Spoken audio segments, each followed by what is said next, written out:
Hey guys, I wanted to do a video on some of the stuff that I've made out of things that I've found in the woods and what you should be looking for in the woods to make some of this stuff with really cool grain patterns.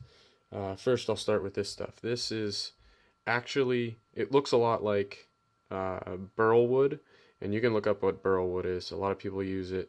Looks very much like this when it's a finished product. But this is actually not burlwood. This is known as black knot disease. And I mean, just look at the grain pattern in it. There is really no grain pattern. It's just an explosion of growth. And both these things are made out of that, large sections of it, similar to this right here. So this would be something you might want to look for in the woods. Just the branch or the stem of the tree and some just weird explosion of growth off of it. Makes some pretty cool stuff. This is the same stuff, black knot disease, but this one is much smaller growth off of like a twig or something. And I finished all these things in epoxy resin, food safe. I found it at Hobby Lobby originally, and then found some on eBay for a little cheaper, but worked really great for what I wanted, but it does put a very shiny coat on it, which I kind of like the natural look a little bit more. So you could be looking for this black knot disease. You can look up black knot disease so you can kind of kind of figure out what you're looking for in the woods. Basically, for this, I look up in the air, and if you look at the trees and they have all these, basically these things hanging off the trees, you will be able to find them on the ground also, but that's kind of what you're looking for, and you can make some really cool stuff with that. The other thing is just any weird growth like this. This was actually a tree. It was a sapling about this diameter, and 2 foot of it was just exploded into this diameter. And if I turn it to the front, you can look at that grain. It is just strange. You have like boxy patterns, real cool colors in it. That is what I made this little goblet out of, and this little cup. So this goblet is finished with that epoxy resin, gives it really shiny coat. It actually darkened it up a lot. I loved the look of this before it was finished, but I finished it so that I can actually drink wine out of it. So that's a trade I had to take. And this is finished with just some butcher's block oil, so it is food safe, but it's not going to hold any liquid or anything. It's just to hold knickknacks and stuff. But look at the grains in that. It's just so cool. The colors, greens and reds, and probably one of the coolest pieces of wood that I've turned. I haven't turned that much, and these are some of the first things that I've turned, some of the first things that I've cut down and turned. So I didn't really know what I was doing. I went out, I did it, and I've modified my method. I'm going to show you how I seal it now, and we're going to go through that process with a huge growth that I found on another maple tree. So I'll get to that and show you guys what I do. Okay, so this is kind of what we're looking for here. This isn't really a burl. It's more of just this weird growth out of this tree. It looks like this is a maple tree. So anyway, this is kind of what you're looking for. You can kind of find these. Burls sometimes will grow like out of the side of it, something bulged out like that. You can Google it, you'll see what it looks like. But anyway, inside that, you know that there's going to be some interesting grains and some colors. I have a feeling that this is probably going to have some grains similar to the goblet. So I'm going to cut it down and get on with it.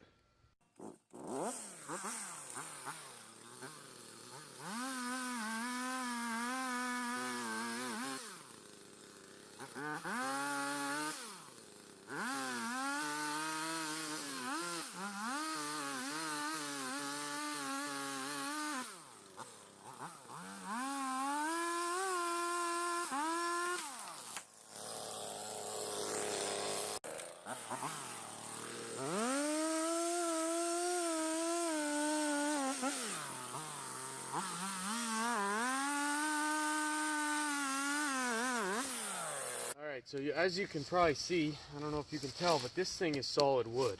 It is big. It's gonna make probably a couple nice bowls, maybe some other stuff. I just hope this grain is what I'm looking for. I think it will be. So I'm gonna show you how to, I'm gonna seal up these ends, and we're gonna have to let it dry. Well, we got her loaded up on the wagon, and I would be using the Polaris 700 Twin, but can't use that. So I'm loaded up on the 250EX with the aftermarket hitch, and that's my homemade rack on the back there. Welded it up myself. Works pretty good. So we'll see how this goes.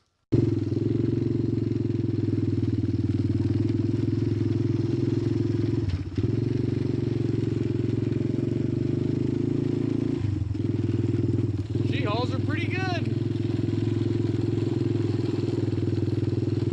Okay, so I want these ends, normally I want these to be pretty flat, so they're, from when I cut them, they have like a break point in them. I want it to be one flat surface. It's easier to put the sealing wax on there, so I'm gonna go ahead and just whack off a little piece of this each side.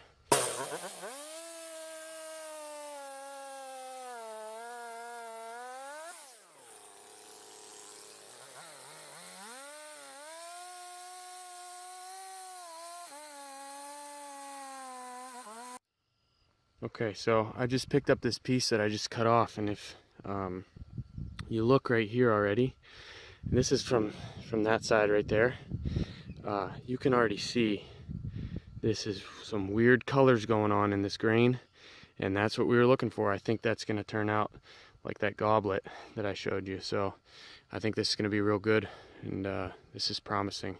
Pretty happy with that. Alright, so I got this is just paraffin wax that I got on the stove here, real low so I don't scorch it or anything. Just trying to melt it, and that's what I use. Just I buy it on eBay. That's what I use to seal my wood. So I'm gonna let that all melt, and I got the piece of wood out front, and I'll take that out to it, and I'll seal it up. So okay, so got the paraffin wax pretty much all melted, and I'm gonna use a paintbrush as my applicator. A lot of times you can, if it's a small piece, you can just dip it down in the paraffin wax and pull it out, but obviously I'm not gonna be able to pick that up and dip it down into this, so I'm just gonna use a paintbrush and paint it on. So this is basically all I do. It's relatively simple, self-explanatory. I need to get the bristles of the paintbrush. I used this paintbrush before, and so the bristles are stiff because there's old hard wax on there, so I need to get the bristles soft in this hot wax. Okay, so I just paint it on like that. Paint it onto this surface that's cut open. When you're sealing stuff, you want to paint it on the surface where the grains grow, I guess, vertically. You know, the grains kind of grow this way, so that's the surface you want to paint the sealer on, whatever you're using for sealer. I like wax. It's pretty simple, pretty easy, it's pretty cheap. So I give a good coat to these. That's probably good. I got in those cracks and crevices. You don't want any moisture escaping through the surface, really. The reason is the moisture can escape through this surface a lot quicker than it can escape through these surfaces, which means that this is going to contract as moisture leaves, and this whole this whole mass is not going to contract. And wherever you have differences like that, you're going to have checking and cracking and all that. So that's pretty good. I mean, it's probably overkill actually, but just paint it on that surface. Now, the other thing that I've always done and I've always heard you do is you just kind of go about an inch down on this surface, this outer surface as well. I think it helps, I guess. I'm not real sure, but this is always what I've been told to do. This is always what I've done. And it works, so if it works, don't fix it.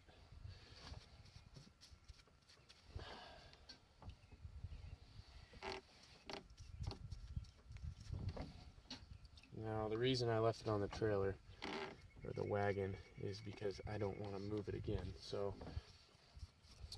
I'm painting it on here, and once I'm done painting it, I'll move the four-wheeler to the shed, and I'll dump this in the shed, leave it in there for however long I feel it needs to be in there. So, that's pretty good.